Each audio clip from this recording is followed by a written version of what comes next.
Dorian, I haven't even been home.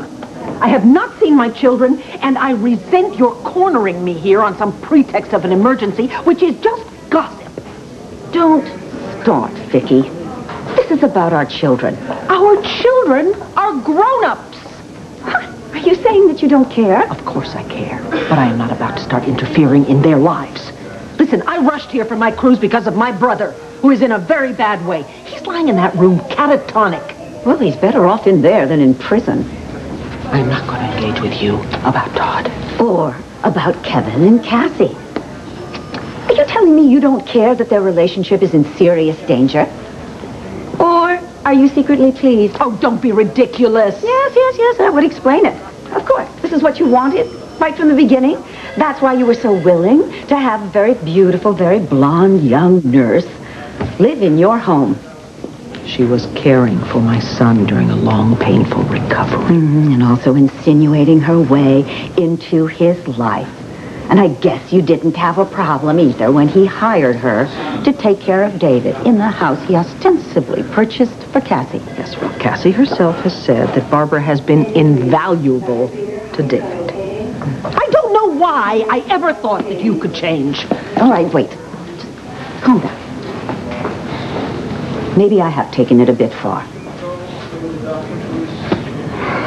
Okay, I've spent a great deal of my life blaming you for all kinds of things.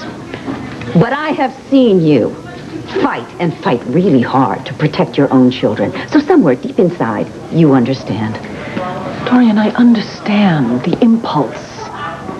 But if there is one thing that I have learned, it is that it is futile to try to save your children or anyone else from their own mistakes. My daughter left a husband and a child to follow her heart.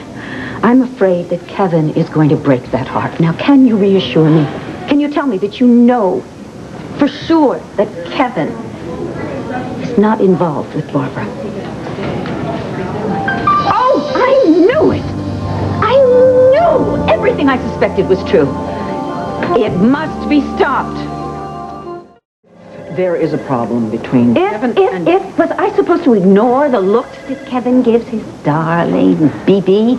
Or the furtive conversation? Well, they live in a house with an invalid, Dorian. Does that explain the morning after pills I found in Barbara's bedroom? I don't believe it. Wonderful. Now I'm finally getting through to you. I knew you would be just as appalled as I was. Good. I am appalled at you. That you would dare go through someone else's things? Dorian? So she has pills. So what? What does that prove? Maybe she's seeing somebody. Kevin says she's seeing Joey.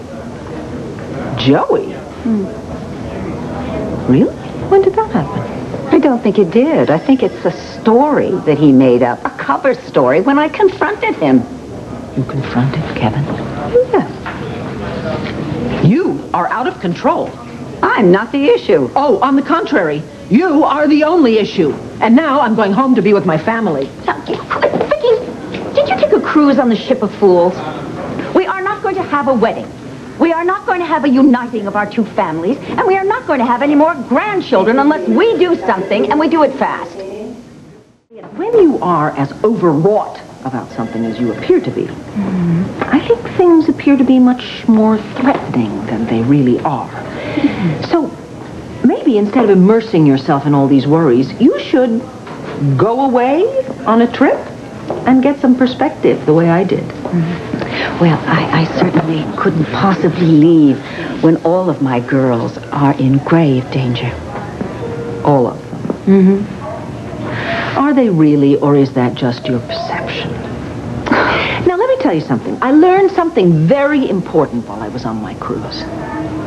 I learned that there is really very little that anyone can control in this life. And once I realized that, an incredible sense of peace came over me. I got that same feeling when I came out of my coma. Yes, very much at peace within myself, and it was as if I suddenly understood life. And I swore to myself I would never lose that feeling. So, you had an epiphany. Yeah, I guess you could call it that, yeah. Mm-hmm. Also made another discovery. One that's even firmer in my mind now, in view of Todd's condition. Which is what? Dorian, I realized that I have always worried so much about being in control of myself. And it's a waste of time. Because it's much more important just to love and to be capable of being loved.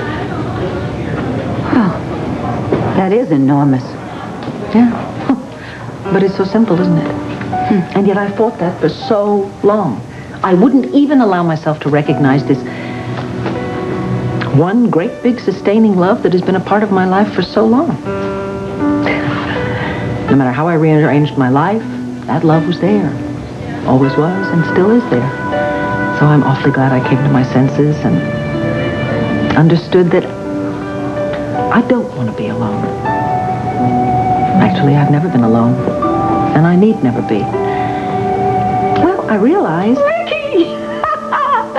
You're in love with Clint. That's very astute of you. You're in love with Clint? Oh, any fool could have seen it. Well, it took this one quite some time, though. So, did it hit you like a thunderbolt? That's the way it was with Mel and me. Yeah. No, it was much softer, I guess. When I left Landview, I mean, I think I knew that a part of me would always love Clint. I just didn't think he would ever be the focus of my life again, because I wanted to move on. And then while I was away, I found myself thinking about it all the time.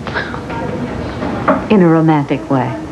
No, he was just always in my mind. I assume that's because we worked together so much at the Banner. But then I was watching some people having dinner, just enjoying each other's company. And all I could think of was all the things that I wanted to say to him. Have you told Clint this yet? No, I haven't had a chance to. I tried to call him a whole bunch of times, but he was never there, and that's not exactly something you leave on a message machine.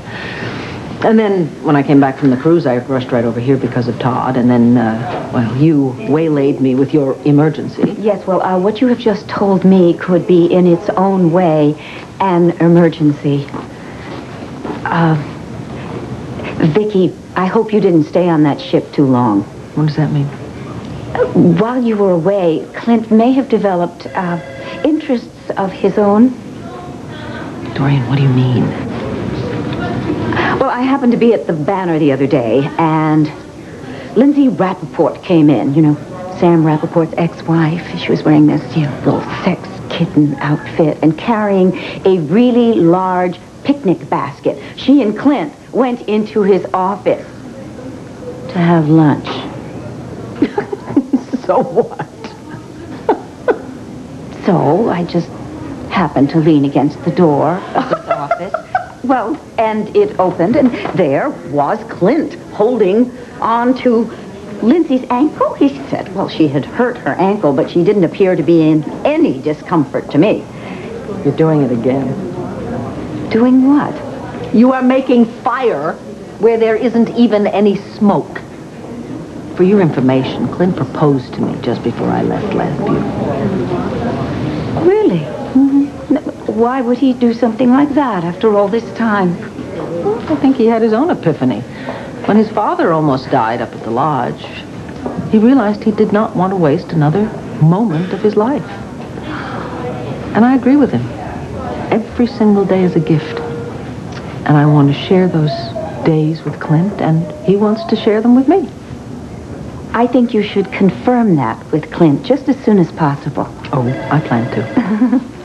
And I'm really not going to concern myself with whatever may have been in Lindsay's picnic basket.